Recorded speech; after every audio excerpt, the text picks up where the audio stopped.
जय जगन्नाथ सांग माने फेब्रुआरी मासरे टेबुल गोलाप गछरे एही चारि काम करिबा बहुत जरूरी अटे। जदि आपण माने समय पूर्वरु एही काम करिदेबे ताहाले गर्मी वाला दिन रे बा गरम सीजन रे फूलर कौनसी कमी हेबो नाही। एही गछ घना भी हेइजिवो। किछि फर्टिलाइजर एवं किछि कीटाणु प्रभाव द्वारा बंचिबा पई किछि पाउडर जहाको कि आपण माने फॉलो करिबा बहुत जरूरी अटे। तेणु एही संबंधित आज रही वीडियो मु करूछि। ज्योत्स्ना साहब चैनल को आपण मानकु स्वागत। टेबुल गोलाप गछ एक गर्मी वाला गछ अटे। जेतिकी गरम सेतिकी फूल। गरम रे एही प्लांट अधिक ग्रोथ होई थाए।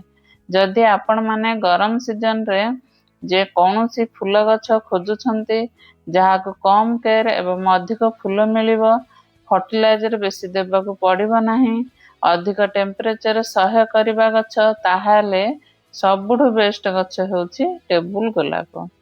एहार विभिन्न भेराइटी कलर र गछ आसुछि। आपण चाहिले ए गछ लगेई परिबे। मो पाखरे बहुत दिनरु एही गछ रही अछि।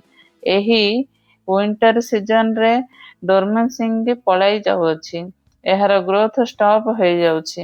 केते गछ तो सुखी भी जाउछि, किंतु एही समय आउ टेंशन नाही। एही फेब्रुआरी मासरे टेबुल गोलाप गछर नुआ ग्रोथ स्टार्ट हो जाई थाए। देखंतु सांग माने छोट छोट केते गुडिये नुआ ग्रोथ स्टार्ट हो जाइछि। एही समय बिल्कुल ठीक समय गछर कटिंग करिबा बा प्रूनिंग करिबा एवं फर्टिलाइजर देबा। तेणु मु मोर सब गछर कटिंग करिदेली।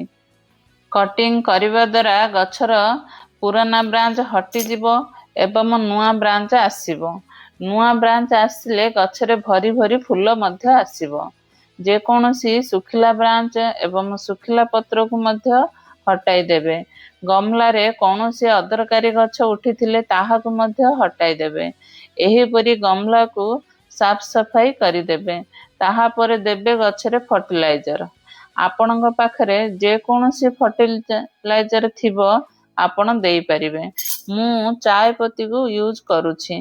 घरे जेउ चा हेउची सेही चा पत्ती को मु फोपाडु नाही। चा हेला परे ताकु धोई खरारे सुखाई रखि दउछि।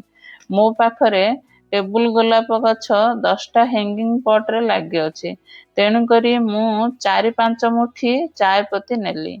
एही चाय पत्ती को 3 दिन पूर्वरु मु 2-3 लीटर पानी रे पकाई करी रखि देइथिली।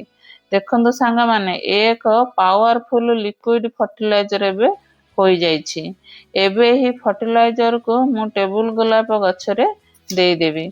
मु मोर सबु पॉट रे एही लिक्विड फर्टिलाइजर को देई देली। एही प्रकारे आपण माने फर्टिलाइजर बनाई करी आपणक गछरे मासुक थरे रिपीट करिवे। आपण माने ध्यान रखिबे प्रॉपर खरा पड़िबा एही गछरे बहुत जरूरी अटे। जेतिकी खरा सेतिकी भल ग्रोथ भल फूल मध्य होई थाए। एथिरे बेसी पानी देबे नाही। एही प्रकार मेंटेन करिले गछरे भरी भरी होई फूल आसी थाए एवं गछर ग्रोथ मध्य भल होई थाए एवं आपणक गार्डन को किंबा घर को बहुत सुंदर करि थाए एही गछ। मु आशा करूछि मोर कथा आपण मानकु भल लागिथिबो। मोर कथा जदि भल लागिथिबो एक लाइक कमेंट एवं शेयर करदेबो।